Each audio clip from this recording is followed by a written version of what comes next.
Hey, everybody. Hope everybody is doing okay. Give everybody a minute or two to get in here. I am going to do one thing. Yeah. So did he say something on one of his lives today about threatening to snitch? Hang on, I got to take a work call.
Geez. Okay. Sorry, guys and ladies.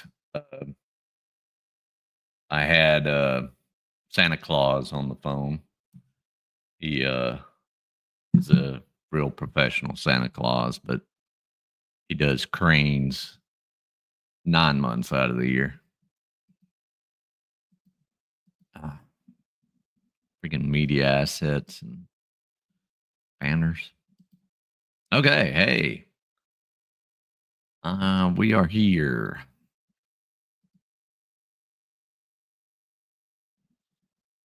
Who would have guessed it? So, I mean, he can try to strike that last one. It was more than transformative. Um,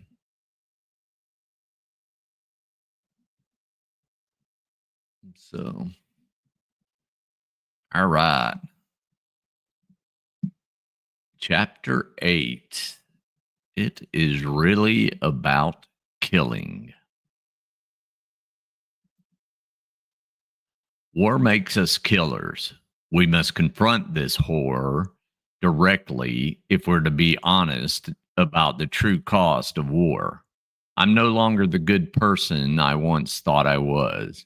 Timothy Kudo, U.S. Marine Corps, Iraq, 2009. Afghanistan, 2010 to 2011.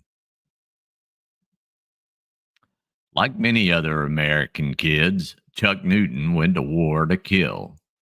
It was after 9/11, and he was burning for revenge. I want to go fight, he told his parents when he was 17. Understandably, they said no, but after he was old enough to enlist without their permission,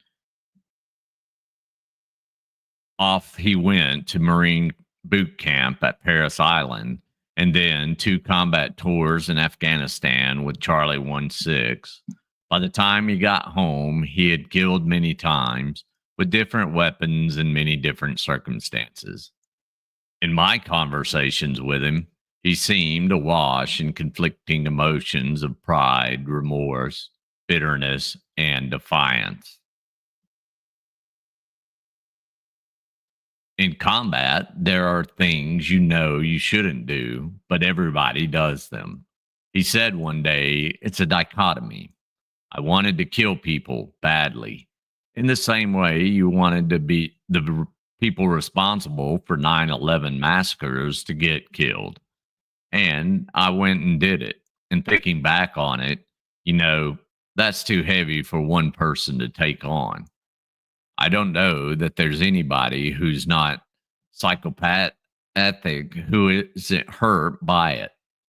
Killing seems like such a natural part of war, so central to the existence of the Defense Department, and so implicit in the duties of everyone in the military service that it is easy to assume that if the act of killing carries any moral consequences, they are marginal. That soldiers and Marines can kill without being disturbed by it later on, that the crews of bombers and strike fighters and the pilots of armed drones, those who launch rockets and mortars and who fire high explosive artillery rounds, all emerge with their consciences unmarked by what they have done. Oh shit! Shout out to you who hit the PayPal. I had a call too, so Boston. I was pretty late. Let's see. They do not. Even the most hardened of our military killers, as I found out, are haunted in the end by the taking of life, justifiable though it may be. Our newest generation of veterans may have experienced grief and loss, remorse and regret, even anger at having felt betrayed, but it is killing that lies at the heart of their moral injury. Don't know that I agree with that too much. My anger is belied by the lies that were perpetrated upon the populace. All right, Mrs. Metcalf.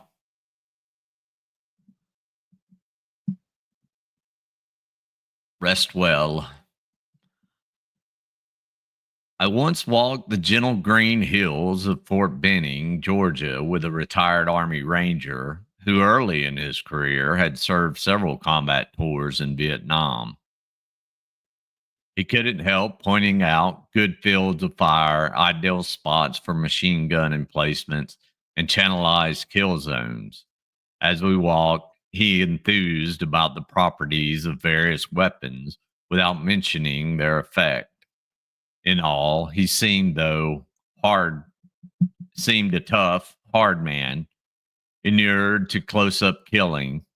Yet his demeanor changed when he described a trip he'd recently made back to the old battlefields of Vietnam.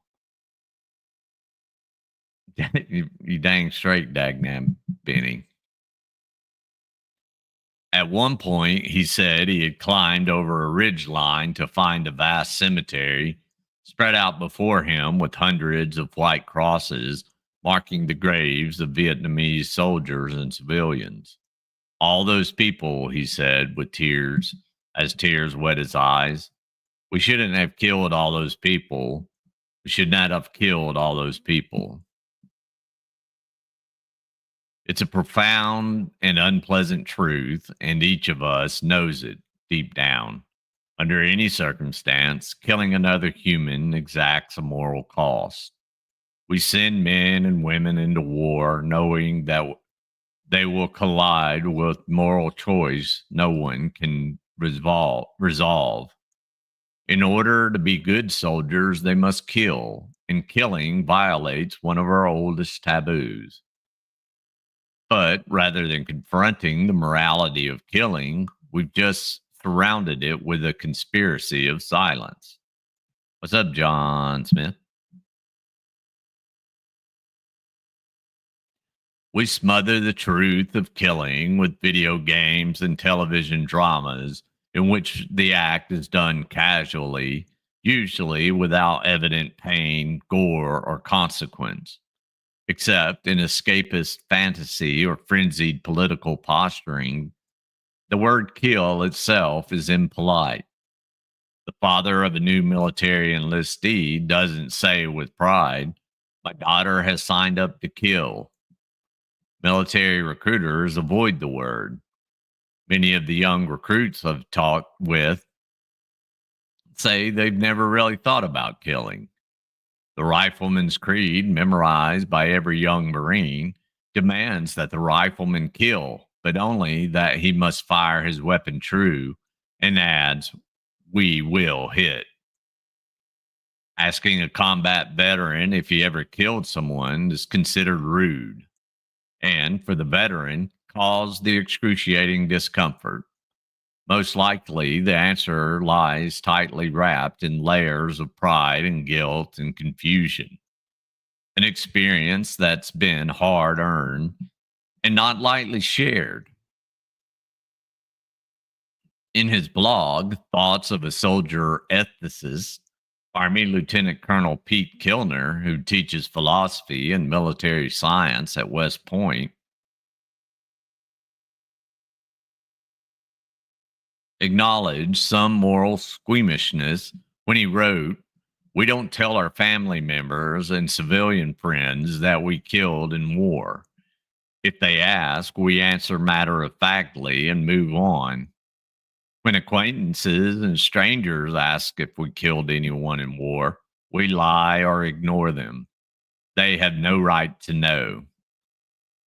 Those who haven't experienced combat couldn't possibly understand what it means to kill another human being. And we want to be looked at for the purpose we achieved, protecting them, not for the means we used, killing others."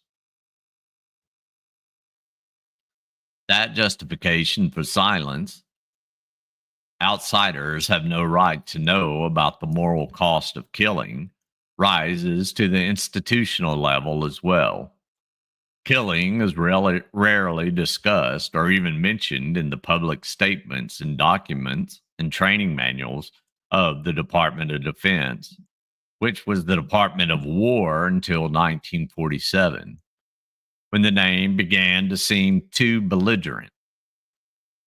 There was a major fuss, for instance, when the Major General John Mattis told his 1st Marine Division on the eve of the invasion of Iraq and within earshot of journalists, be polite, be professional, but have a plan to kill everyone you meet. The Defense Department publicly distanced itself from that advice if killing were not the central purpose of war. Theologians and philosophers and religious secular leaders have wrestled with the morality of killing and war for centuries. But rather than looking away in silence, they have acknowledged the moral damage of killing and searched for ways to sanitize warriors after battle. The understanding that killing contaminates the killer has persisted stubbornly down through the ages.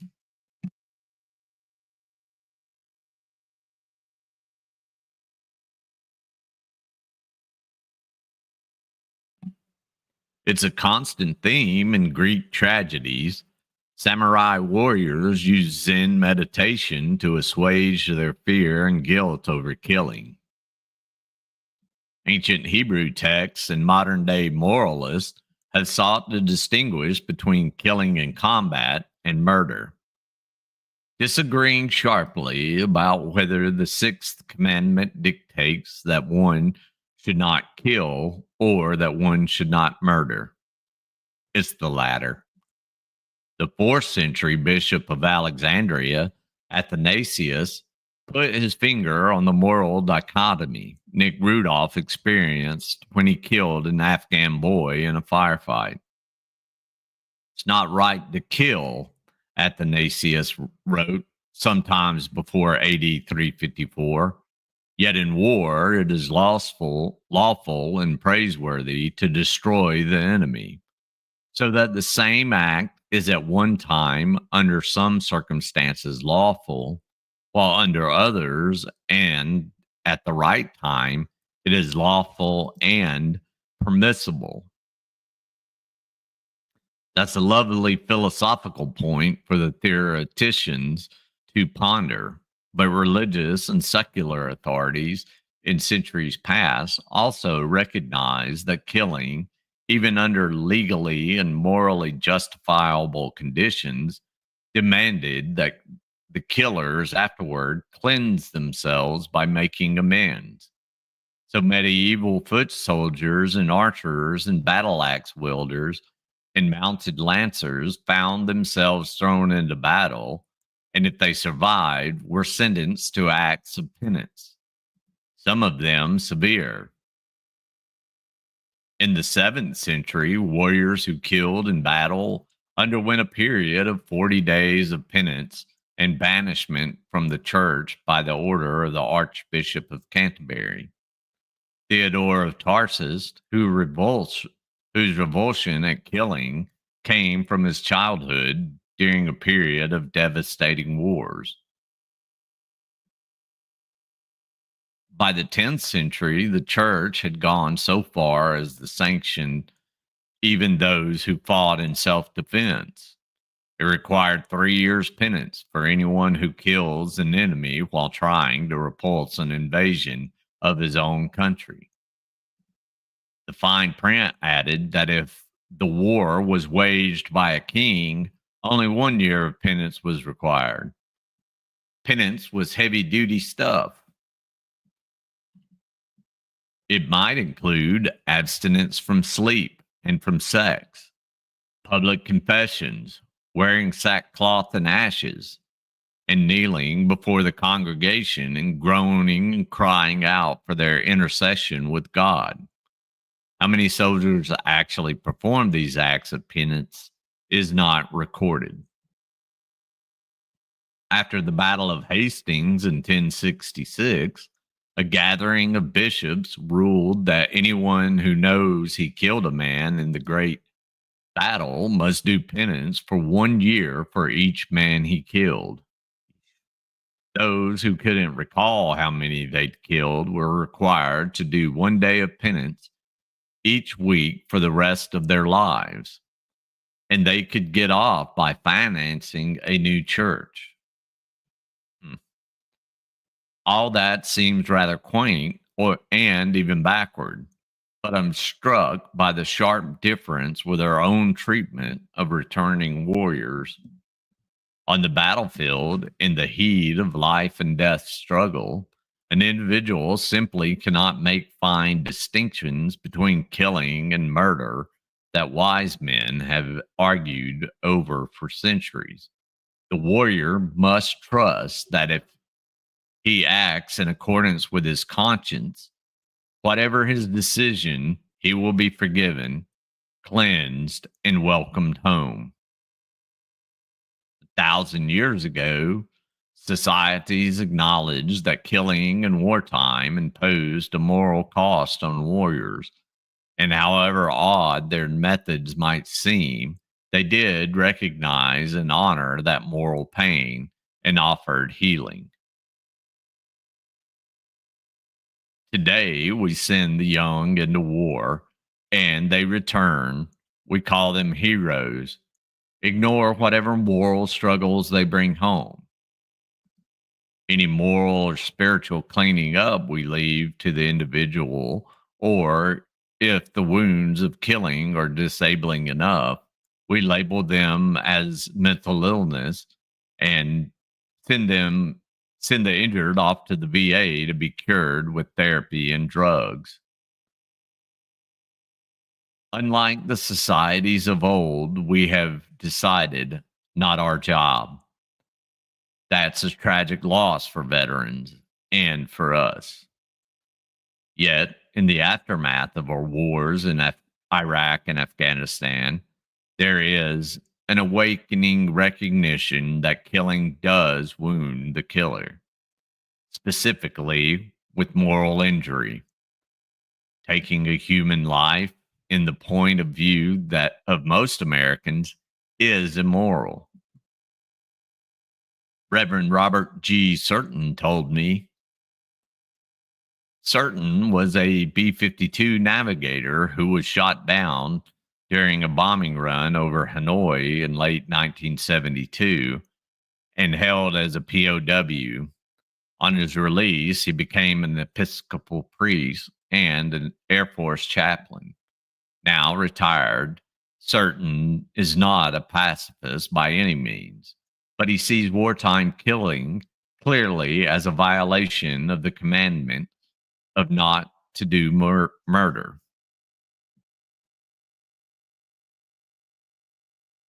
The moral injury of killing, of participating in the death and destruction of our longest wars, seems evident as combat veterans pour back into civilian life, often seeming angry or depressed, unwilling to talk about the war, wanting to go off by themselves or to hang out at the bar with other veterans. New research is providing glimmers of understanding of these effects of wartime killing. Brett Litz, the Boston trauma researcher, conducted a series of focus groups in 2014 with combat veterans from Vietnam, Iraq, and Afghanistan. He found deep trauma, for example. Group members articulated that they distanced themselves from loved ones because of their experiences with killing. Don't block you, G2. Sorry, I'm into the book, and I don't normally block, but other than crypto scammers and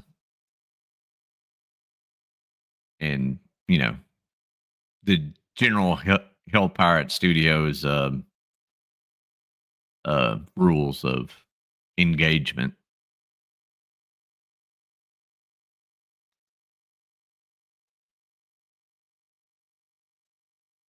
Many members felt that they did not deserve to have intimates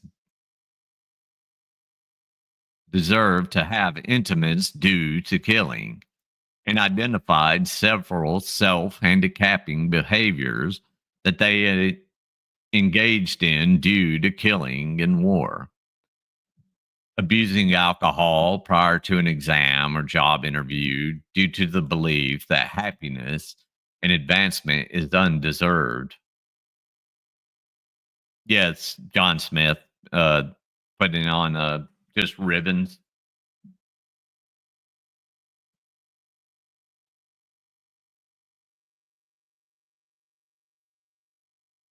Another significant theme that arose during the focus groups was the topic of spirituality. Group members expressed loss of spirituality as well as beliefs that they could not be forgiven due to the killing actions in war. Struggles with self forgiveness were central, as were the ways in which this impacted sense of self. We have also examined the relationship between killing and war and a number of mental health and functional outcomes. Thank you, Richard. Including PTSD symptoms, depression symptoms, alcohol problems, dissociation, relationship problems, anger, violent behaviors, and functional impairment. After controlling for a number of demographic variables in combat exposure, killing was a significant predicator of multiple mental health and functional outcomes. For several days in the summer of 2014, Jim Gant sat at my dining room table and talked about killing.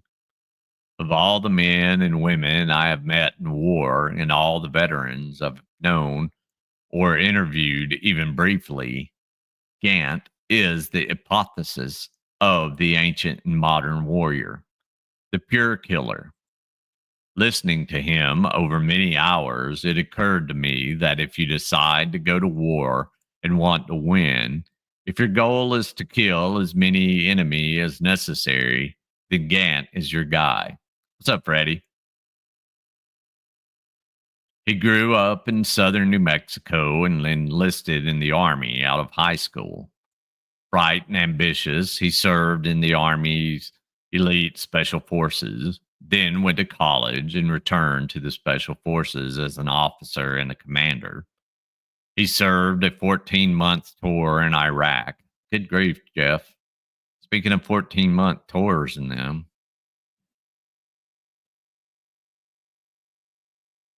in Iraq and 3 in Afghanistan, including 22 months of continuous combat there from 2010 to 2011. Has been awarded, among other commendations, a Silver Star for combat valor for his actions after an extended firefight in which he deliberately drove over 3 IEDs, detonating 2 against his vehicle to protect his troops following him. Beyond the killing, he was an extraordinarily effective soldier. In Afghanistan, he developed a way to organize local tribes to defend themselves against the Taliban. He lived a Spartan life with the tribes, shunning the cumbersome U.S. military machinery. General Petraeus called him the perfect counterinsurgent. Osama bin Laden demanded his head. Yep, exactly, Jeff. No fun. The longer it goes, the more dangerous it gets. It felt easy having Gant in my home. He is a likable companion, softening his high strung temperament with a courtly, self deprecating manner. He tells good stories. He is above all an intensely proud man for whom honor is the highest moral value. He is lean and wiry and wore a Navy baseball cap, even indoors. A thin beard and a plain t shirt. His face was weathered by stress and sun. On his sinewy arms, elaborate tattoos of Achilles, the Greek hero of the Trojan War, and Hecate, a goddess associated with the victory and glory in war. When we talked, he kneaded his fingers together as if squeezing out difficult and painful ideas.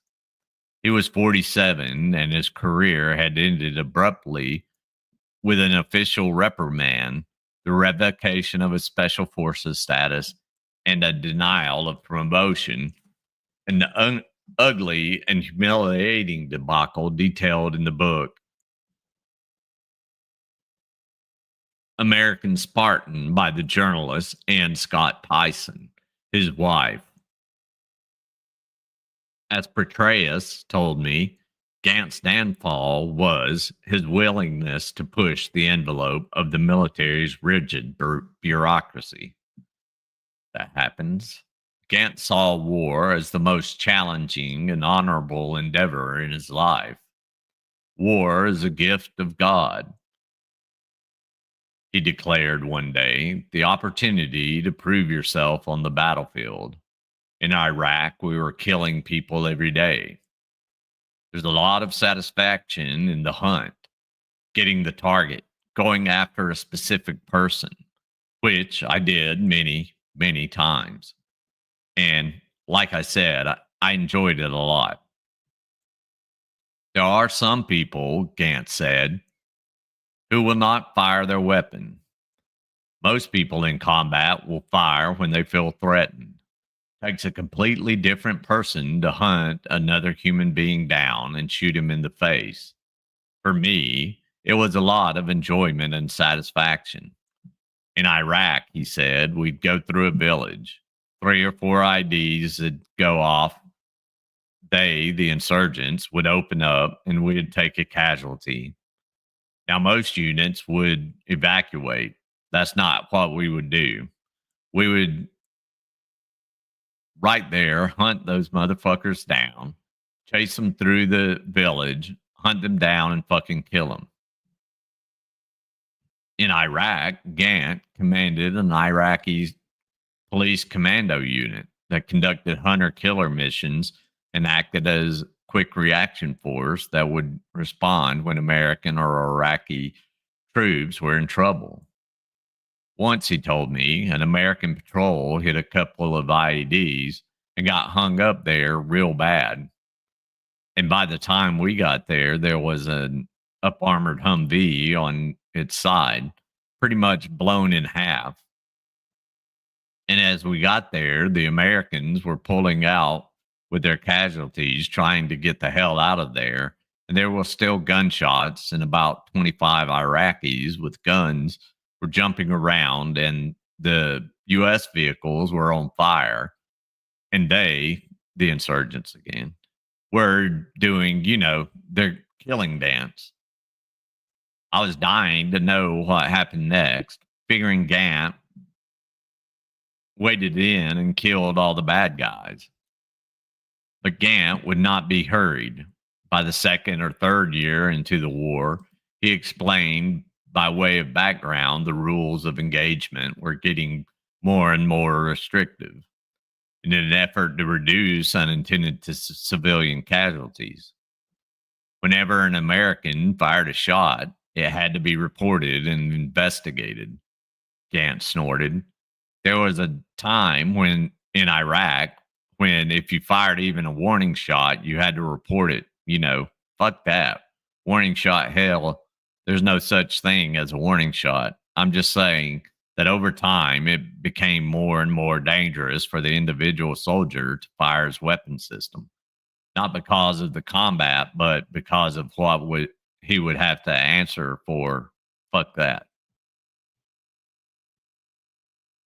Now, with jihadis dancing in jubilation atop burning American vehicles, Gant never hesitated. We opened fire on those fuckers. That's hostile fucking intent. You're dancing on a fucking vehicle that 15 minutes before there was a couple of guys killed in it. I opened fire on that and reported it, and there was a 15-6 or whatever the fuck. And I said, hey, hostile intent couldn't be more hostile intent. The investigation was dropped. Gant thought killing was just and honorable, and also effective. Once you get the taste for it, and once you get good at it, there's absolutely nothing like it. And you seek out engagements, and you seek out those moments in time when your life and lives of your men are right there. I do not believe killing another human being for most people is a natural thing to do. I and others like me did really, really enjoy it. After his years in Afghanistan and then Iraq, Gant rotated home to work at Fort Bragg, North Carolina. There, he had time to think. And what he wondered was, what is all this killing actually accomplishing? Because a lot of killing was going on in Iraq and Afghanistan, and things were not getting better. See, if all you're doing is killing and you're not gaining security with that, something is wrong, okay? And there are a lot of times in a lot of places, tactically and otherwise, where you got to do a whole bunch of killing in order to even give security a chance. But at some point, when you're killing hundreds and hundreds and hundreds and thousands of these fucking guys, and there's no increase in security, well, you have to relook at what it is you're doing. I think that's an oversimplistic way of looking at it. I get what he's saying, but you also got to think about where hands were tied politically, and this guy is just uh put your head down and go to work kind of guy, seems, as well as other things.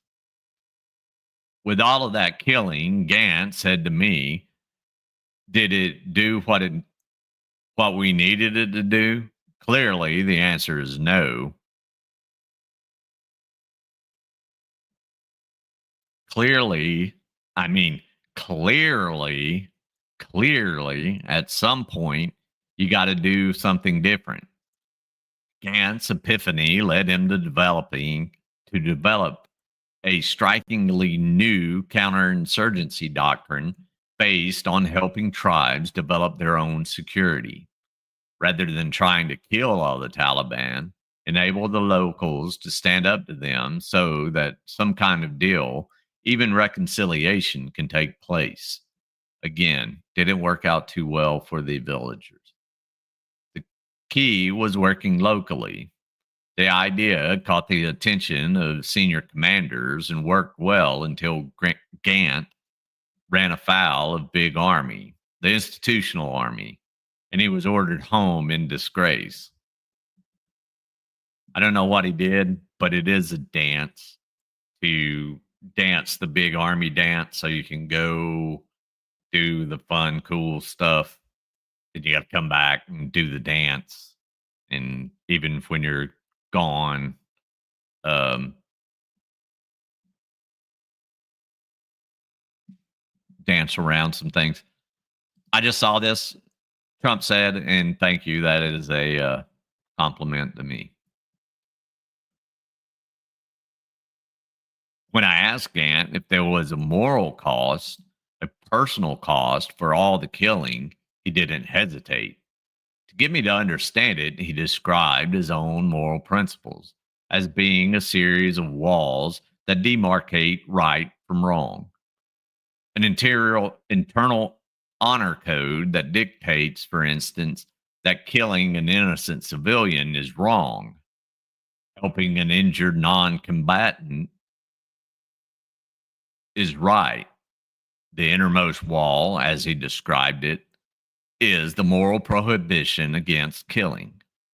one he ignored repeatedly for much of his career. In Flair, big army investigations are my favorite part of that time.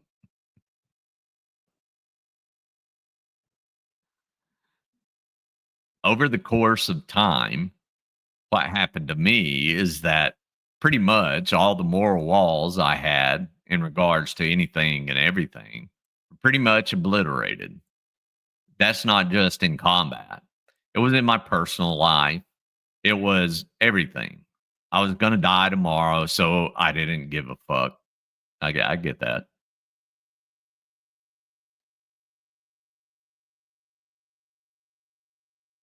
So those moral walls broke down, and this last little one that you have around yourself, the one that you're asking about, has to do with killing.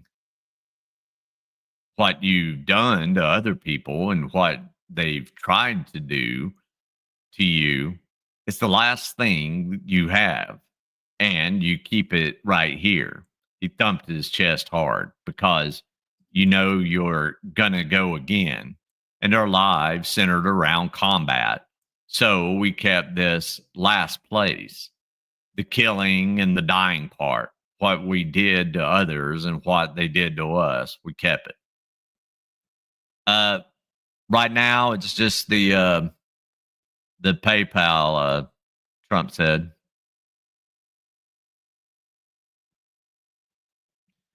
Gant bowed his head.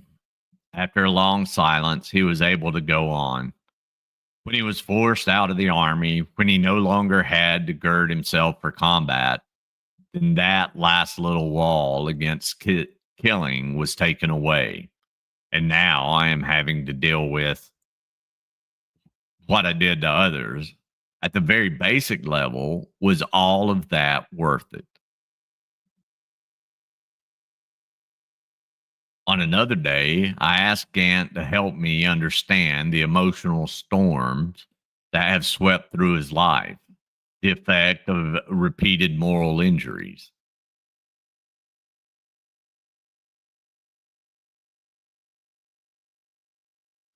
I have a lot of very violent dreams, sometimes extremely violent, disturbing. I struggle with these things every day. It's been absolutely horrible. With these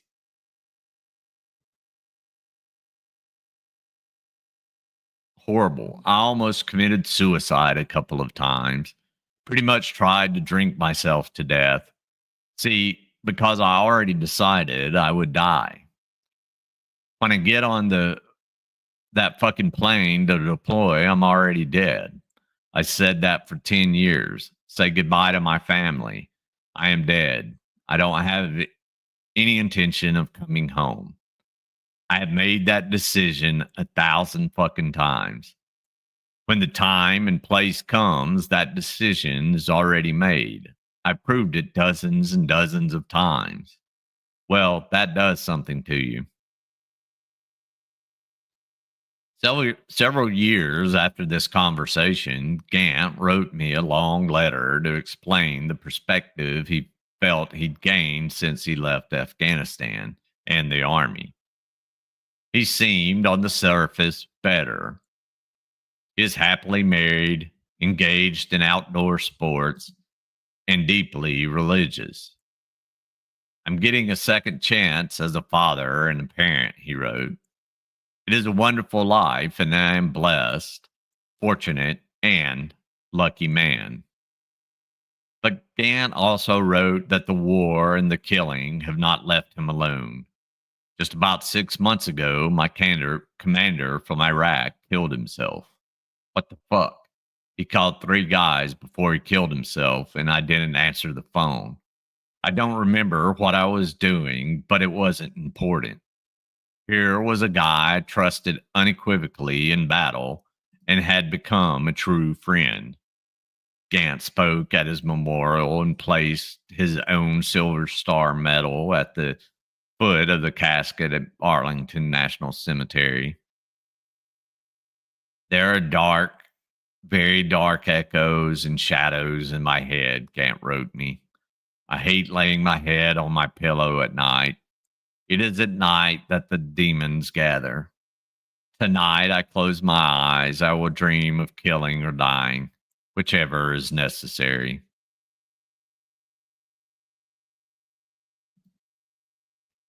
Gant and the men who fought alongside him are outliers, it seemed to me, forever separated from the rest of society by the killing they've seen and done. He reminded me of an army sergeant I met on a warm, moonless night in northern Afghanistan. He was on lone sentry duty. I'd been unable to sleep and wandered out to talk. For an hour, we spoke softly. I never saw his face, but I did jot down in my notebook one thing he said after talking about his combat experiences and how he felt killing forever separated him from civilian America. We can't ever really go home, he said. We're we're the ones society no longer needs. Now Gant was voicing a similar conclusion. My closest friends are not okay, he once told me. It's never going to be okay for us. Shira Magwin, the clinical and research psychologist at San Francisco VA Medical Center, has done landmark work on the impact of killing. In 2010, she published the results of a study of 2,797 soldiers returning from Iraq, of whom 40% reported killing or being responsible for killing during the deployment. Even after controlling for combat exposure, she found killing was a significant predictor of post traumatic stress disorder symptoms, alcohol abuse, anger, and relationship problems. Military personnel and returning from modern deployments are at risk of adverse mental health conditions and related psychosocial functioning related to killing in war. A year later, Magwin reported that veterans with higher killing experiences had thoughts of suicides at a rate twice that of veterans with fewer or no combat killing experiences. In her clinical work, Magwin asked combat veterans to fill out a measure called Killing Cognition Scale, capturing the ways in which killing has impacted the person. We looked for guilt and shame, contamination, feeling like you're functionally impaired in certain ways.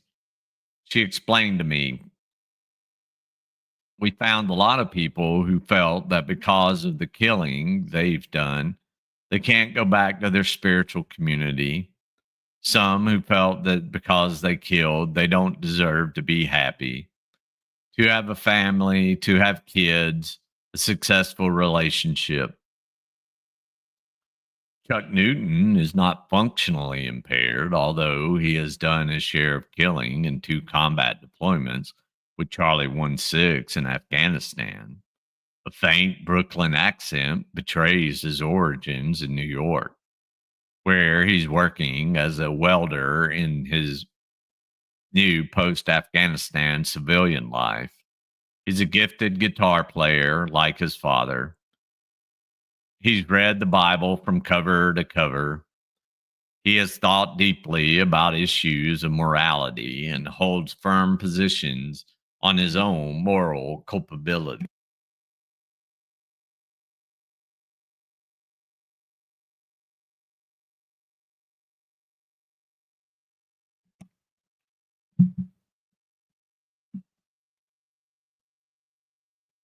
In boot camp, he said, killing is only mentioned after they shut the barracks doors and not part of the formal training.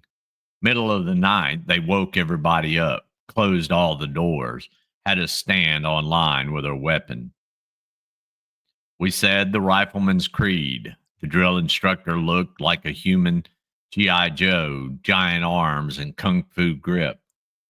He's walking around with his M16 and telling us, this is a weapon of death. This is a weapon of destruction. You are now a weapon of death. You will be killing. He's telling guys who kill, who will be cooks and accountants, that they are here to kill. And I was extremely high on that for days. And then I find out this guy is a refrigerator repairman. This guy hadn't killed, but they make a point of telling you you're going to kill people.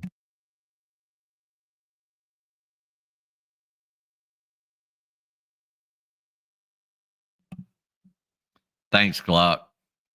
Trump. And they get people who are either crying about it or, like me, excited about it. I said, but this is not part of the official indoctrination or training. It can't be, Chuck said, but it should be, I argued. You're right, yes, but it's part of the underground brotherhood. In 1999, then Major Kilner, an enlisted soldier who had risen to command in the 82nd Airborne Division, published an essay in the Army's influential journal, Military Review. Kilner, who wrote Thoughts of a Soldier Ethicist blog, intended to cut through much of the official obfuscation. I never can say that word right. About the subject of military killing. He'd come to see that killing was a problem for the Army, not because it was immoral, he thought, but because soldiers were not being trained how to think about the morality of killing. After the killing was done, he knew that many soldiers felt they had committed an immoral act. And no one, he wrote, not military chaplains or lawyers, not the Army, not the Defense Department or academia, not even my own religion, provided a satisfactory justification for looking down my sights and placing 2 rounds into the head of an insurgent. Consequently, he wrote, many of the soldiers entrusted to our care suffered needless guilt after killing in war. He dismissed the idea of just war as valid only for nations engaged in international conflict, but of little use in explaining to individual troops why killing in war can be a moral right choice. Killing, Kilner wrote, is central to our profession, and it is a huge moral issue.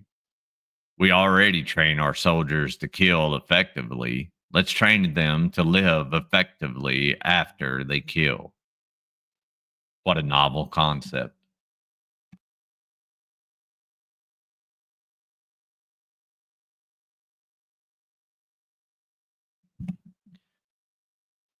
Kilner's urgent plea that the Army begin talking about killing and morality came at a time when the military was getting much better at the business of killing. At least since the Civil War, it had been known that in combat, some soldiers would not fire their weapons at the enemy, even at the risk of being overrun. What's up, Tav? But the Army was astonished to be told definitively at the close of World War II that most of its soldiers would not fire or would not fire persistently, even in close quarters fighting. This was the conclusion of a disheveled former sports writer turned military historian, one of dozens of analysts hired by the Army to get out of the battlefield and document how well existing tactics and operations were working and to recommend changes. SLA Marshall, inevitably known as SLAM, showed up just before Thanksgiving 1943 at a South Pacific atoll called Macon Island. And after witnessing 3 days of heavy fighting against Japanese forces crazed with sake, Marshall reported that the island was captured.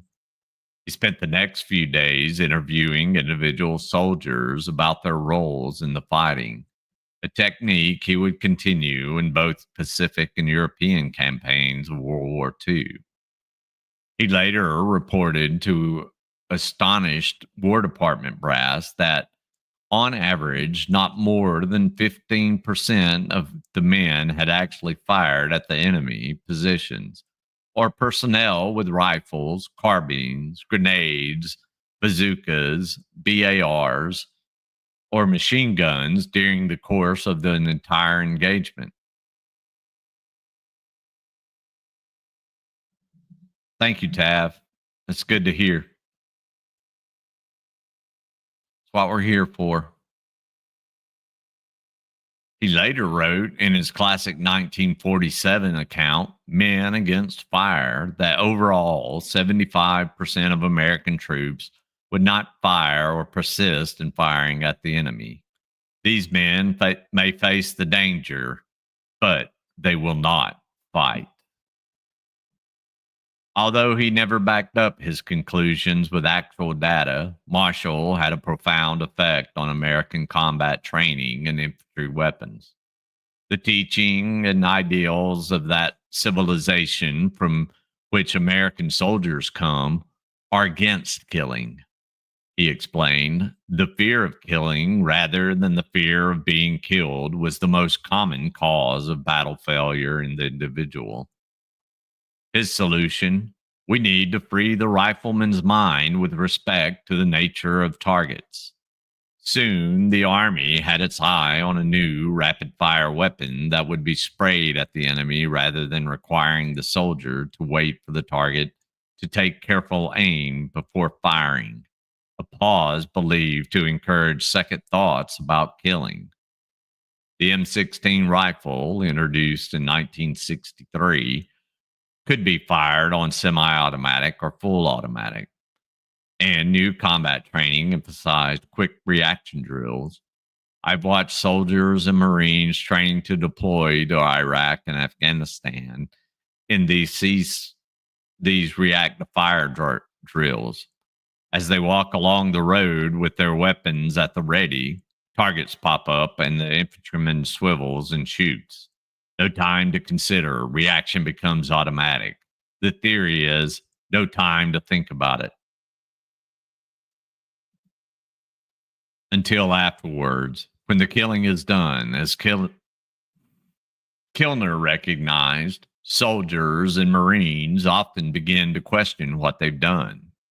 Kilner believed that killing in war could be justified as a moral right, akin to amputating a diseased limb, painful, requiring courage, and the morally right choice among bad alternatives.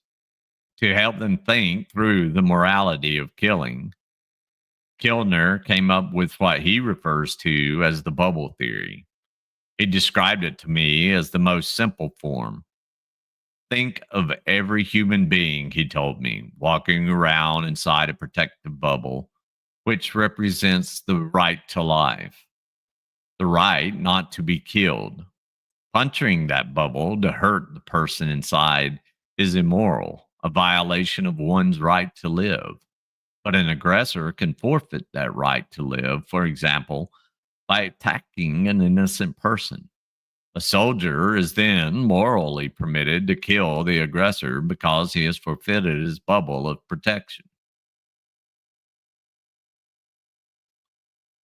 It's an honest, almost cartoonish idea, but one that sparks animated discussions among the West Point cadets in his ethics class.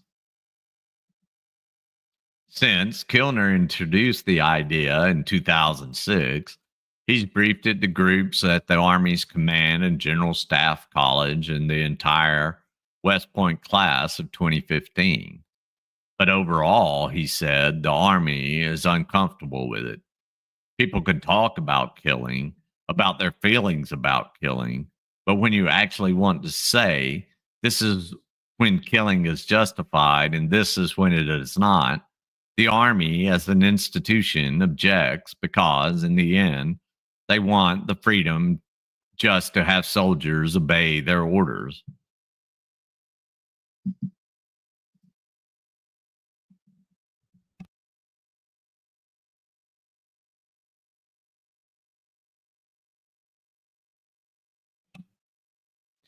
Even in the academic environment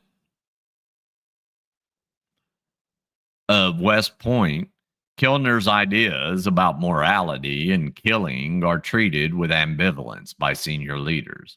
He said, in 2014, he was allowed to give a presentation to an entire junior class. The following year, the command changed the format to one in which combat veterans talked to the juniors about the psychology, but not the morality of killing in war. 2 years earlier, Kilner had been invited to help design a series of online training programs for the Army's comprehensive soldier fitness program intended to toughen soldiers physically and mentally for combat.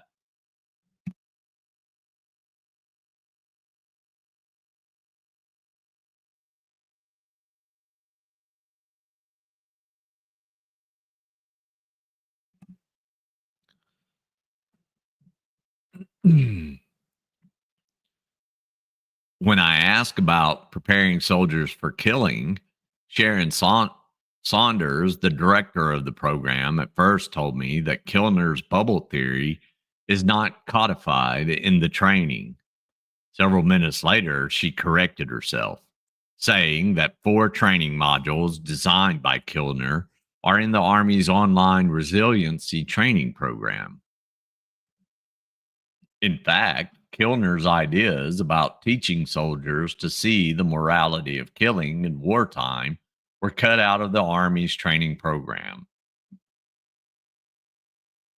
On ooh, if y'all have not, and I will do a reading on it if y'all want me to, but Sebastian Junger's Tribe and On Killing and Combat are some of um, the best reading you can do. Um, but I'll be happy to do those after we get done with this one if that's something y'all would like to. I I don't know. I might start with Tribe. No, I'll do On Killing and Combat and then Tribe, just because of the way it falls.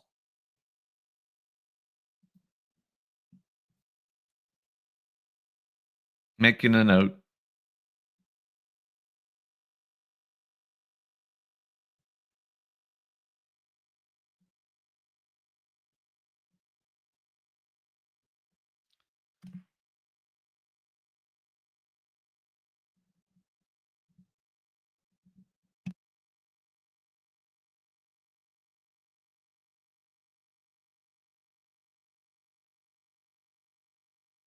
Oops. Wrong tribes, Donald.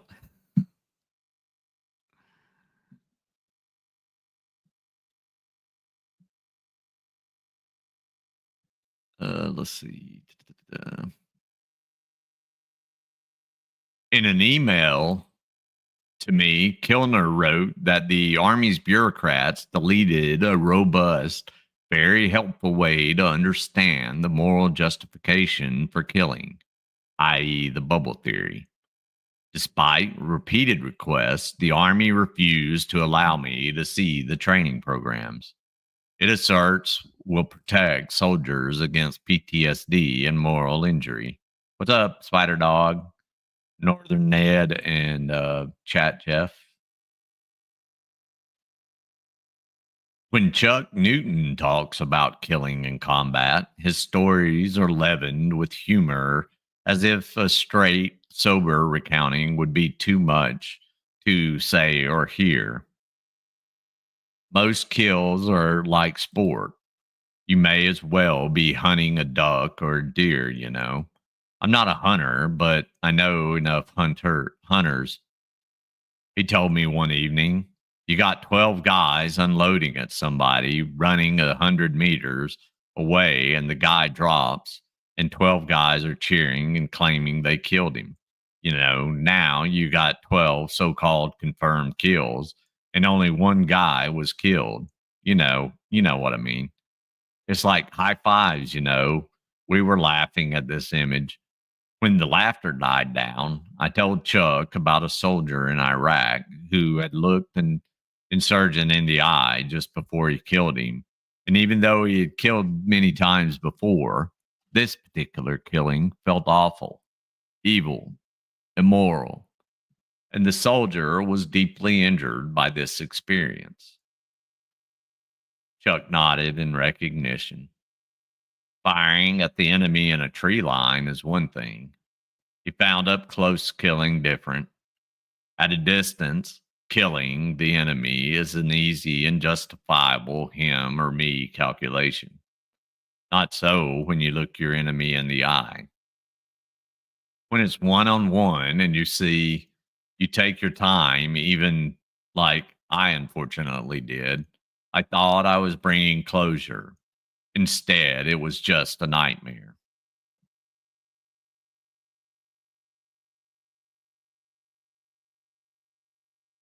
Go on, I said. What do you mean by closure?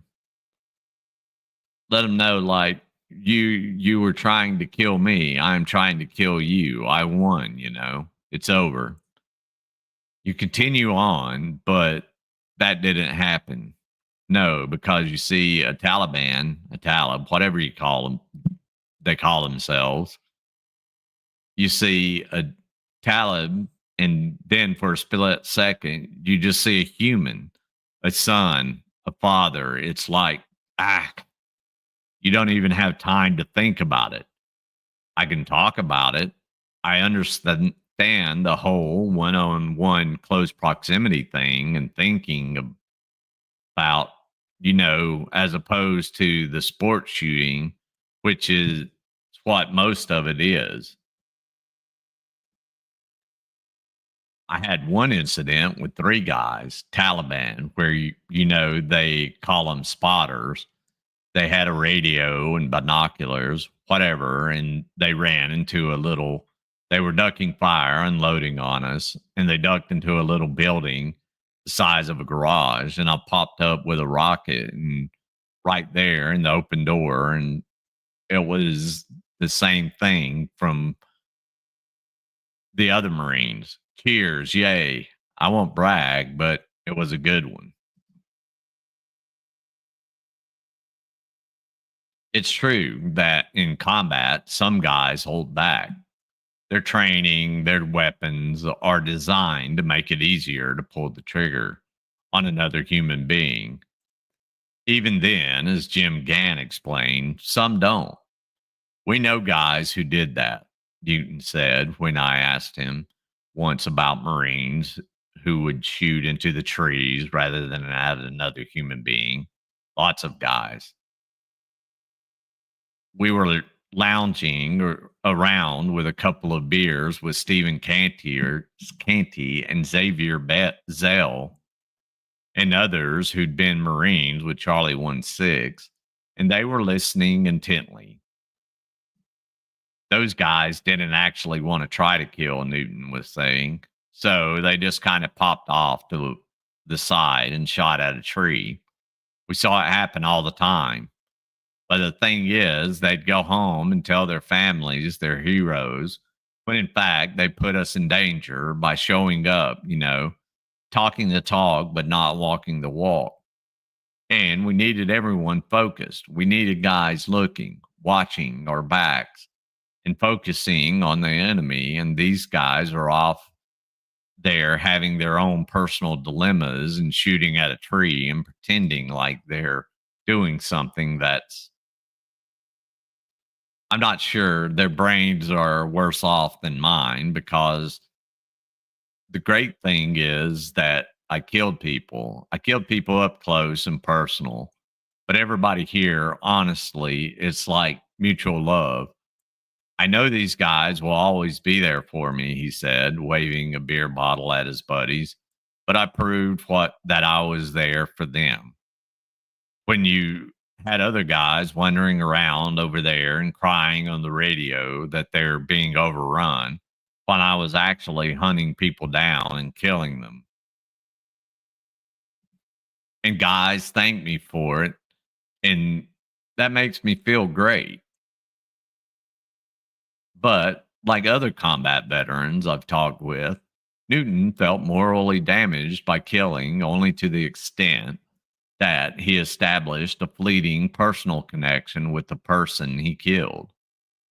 There's a split second. It's just him and me and two guys with parents and brothers and sisters, families that care about them, walking around on the earth under the same sun, nothing to do with the war. And, I'm not a psychopath because I'm understand there are people who just relish that. And I'm not one of them.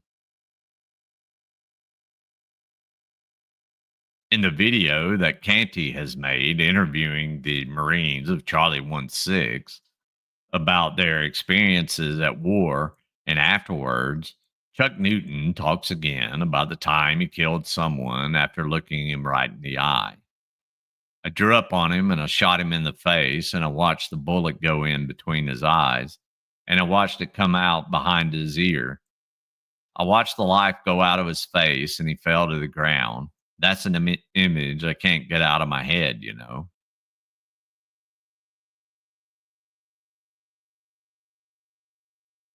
And I know why executioners wear masks and why the condemned always faces away from the executioner.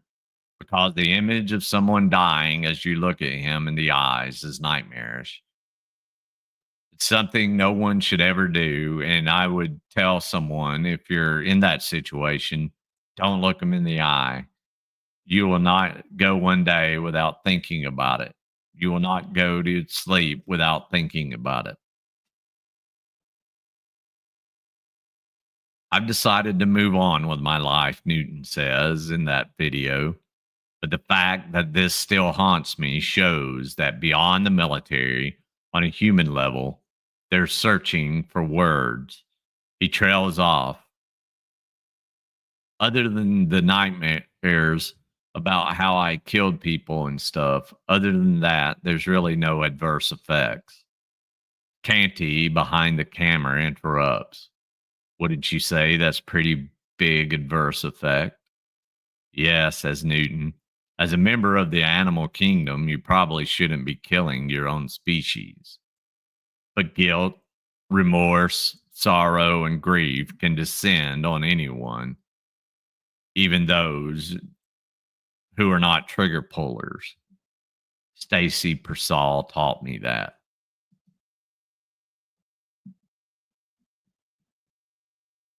That's where we'll leave it today. I went with my Dennis the Menace here today.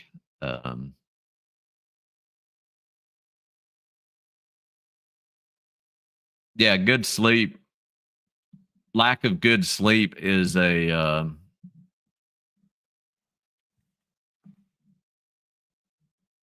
will cause great injury to you, both mentally and physically, and prevent mental healing without sleep, without good sleep.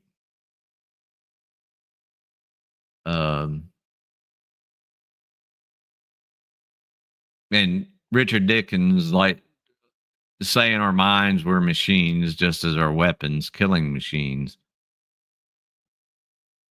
Without rest and without proper care and maintenance, our weapons would malfunction. And that sleep is helps that moral, spiritual, uh just your mind healing. So you guys have a good evening. I'll see what El Jefe has for us. And Jeff, you still with us? Or what we got 7:30 or